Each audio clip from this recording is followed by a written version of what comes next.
Rebel and Soul's mission is to craft extraordinary memories. We can only do that because of the inspirational people that we surround ourselves with.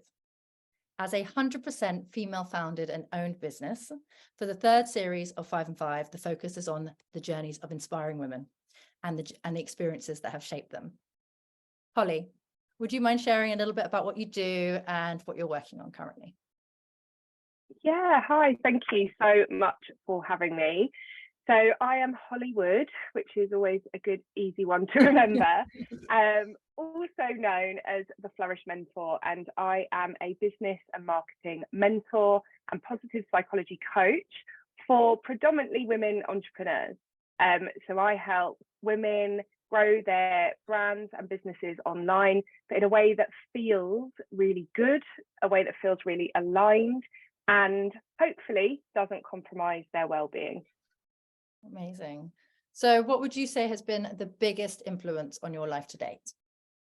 So I think it has to be parenthood, because I think it's probably the single most defining moment for me personally. Yeah, totally life-changing. And I think, as well as all the things that go with parenthood and the actual physical change and the impact on your life, I feel like for me, it was probably the gateway to a lot of self-discovery and a lot of self-awareness. And it's really interesting because it's at the time where also you're giving a lot of yourself to someone else, right? Because you're now bringing up another life and another human being. So kind of that responsibility of trying to shape somebody else and somebody else's life in a really positive way, but also do that discovery piece as well. It's mad, it's exciting and mad, but I would say that it's probably in so many ways and so many levels had the biggest impact. But I think, self-discovery and parenthood, it's so on that, yes. Do you have a daily routine that helps to prepare you for life? Yeah, and this is a good one because there's a difference between what my ideal daily routine would be and what my parenthood version is. Because the reality is your mornings look a bit different when you're a parent. But I say kind of the non-negotiables for me now are 5 minutes to myself with some sort of morning meditation or a success visualization, really short and sweet, but just to sort of ground me and just get me into the zone of the day. I try to use some oils. I've got some beautiful oils that a client of mine put together that just kind of gives you a really lovely boost and wakes you up. So that's kind of my non-negotiable. First thing before I literally sit up out of bed, turn to the window, and I do it. So I know that it happens before I even get into my day, because then you're into breakfast routines, right? So that's my little nugget that's my non-negotiable. And I kind of do a similar thing at nighttime as well, and make sure that I go to sleep with a really beautiful guided visualization. So it doesn't have to be big, right? These little even a few minutes, but it helps. So what's one piece of advice that you would like to pass on to others, or that you would pass on to others?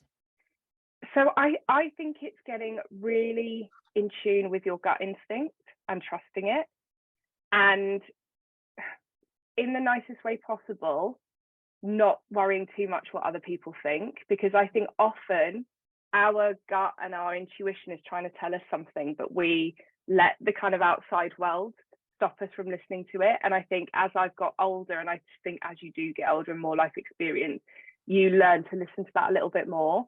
But if I could have, done something differently or pass on anything to somebody else, particularly anyone younger, it's get really in tune with what your gut's trying to tell you and go with it and trust it. Is there a way to do that, do you think, to become more in tune with your gut? Are there sort of...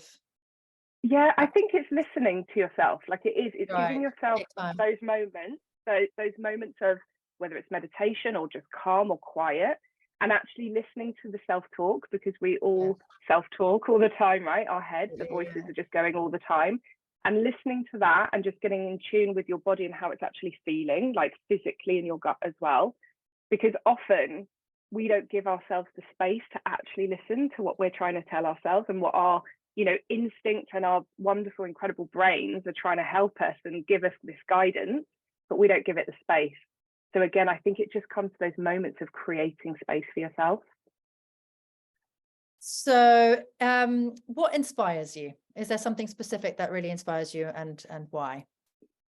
So I don't know if this is a cop-out, I hope it's not, but I have to say, and I think in the light of what you're doing with Rebel and Soul as well, it's my community. It's my community of, and the women that I get to surround myself with on a daily basis, from the friendships I have, but to the clients I have. Like, my clients are so awesome, and they inspire me every single day, and they inspire me to be better. You know, my mentors and coaches, you know, that kind of my peer group, like, it's awesome. It's so awesome to be surrounded by really incredible, powerful, dynamic, impactful women. And, you know, I couldn't ever pick any one of them because they all inspire me in such a different way. But I think that's a cop out. I think that's fantastic, because you created that community. You know, that is that's brilliant. Okay, last question. What are your top 3 core values? Well, definitely community. Like, absolutely. I live by that, particularly with my work. Everything that I kind of build within Flourish, and what I do as the Flourish Mentor, is centered around community and creating inspirational and safe space for other entrepreneurs. Authenticity is a really key value of mine. I try to be as open book as I can. I think and this is again probably ties into leaning into your gut instinct. It's like, just be yourself and be really authentic, because the right people will see that, and the right people will be attracted to that. And fun. I just think, particularly in work and career, to have fun, isn't it? Entrepreneurship, you've got to have fun. Otherwise, what's the point, right? And I think it's okay to infuse that fun into anything you do. So yeah. Love it. All right. Well, thank you so much, Holly. It's been wonderful talking to you. Thanks for your time. Thank you so much.